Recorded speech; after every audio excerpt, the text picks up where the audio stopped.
да се намалат донациите од физичките и приватните лица, а да се зголемат надоместоците од буџетот. Ова е еден од предлозите на маса пред работната група која работи на измени на законот за финансирање на политичките партии. Од СДСМ велат дека тие се за и дополнително бараат податоците за финансирањето да бидат достапни и транспарентни за јавноста. Од ВМРО ДПМН молчат, а од ДУИ велат дека партиите се согласни за ново законско решение, но дека има разлики во методологијата.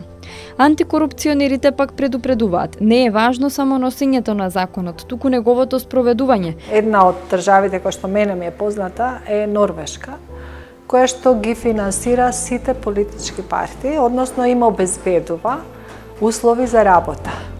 Тоа значи дека и најмалите и поголемите политички партии добиваат средства со кои што можат нормално да работат, да оповуваат својата функција, да имаат канцеларија, веб страна, да работат со нивните странки. Последни во низата скандали со донациите се последните извештаи на партиите доставени до Државниот завод за ревизија. Па така, во извештајот на ДУИ како донатори се појавија Македонски пошти, Општина Липково, Дирекцијата за заштита и спасување, Македонски железници и Фондот за пензиско инвалидско осигурување. Од партијата се правдаа дека донациите не се од државните институции, туку од вработените, кои се функционери на ДУИ и чланарината ја плаќале со траен налог од 5% од платата. Сомнителни се донациите и кај ВМРО ДПМН, која за една година успеала да обезбеди 908.000 евра. Во еден ден на сметката на партијата стигнувале и по повеќе од 600.000 динари од еден ист донатор. СДСМ пак успеале да соберат 34.000 евра за 2017 година, а најголемата донација е во износ од 100.000 динари.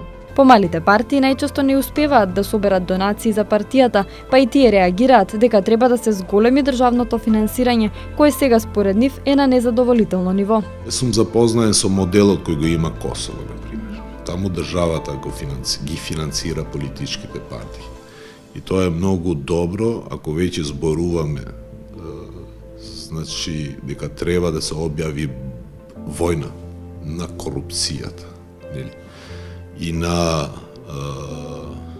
инфлуентноста која го имат бизнис групите врз политичките партии. Би требало веројатно да се дуплира процентот кој што е сега некој 0,06%, ако не се лажам, за фаќање од буџетот, да биде барем 0,12%.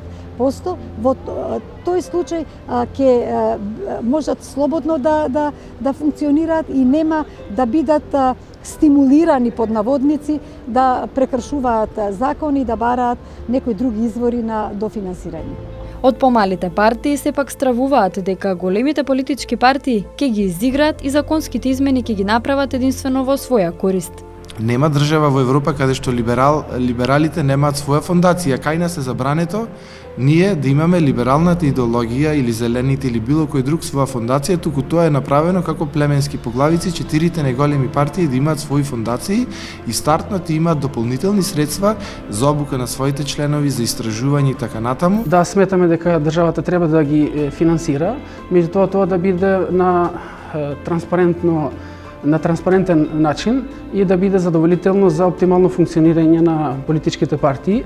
Меѓутоа, треба да бидеме многу внимателни, пошто искуството ни покажува дека скоро вообичаено партиите кои се на власт постојано, освен тоа што ги употребуваат јавните пари за политички цели, вршат и притисок и врз компаниите. Аргументите што одат во прилог на јавното финансирање се дека се поттикнува поголема демократија и дека државните пари ја намалуваат потребата од контрауслуга за тие кои најмногу донирале, а се намалува и можноста за корупција.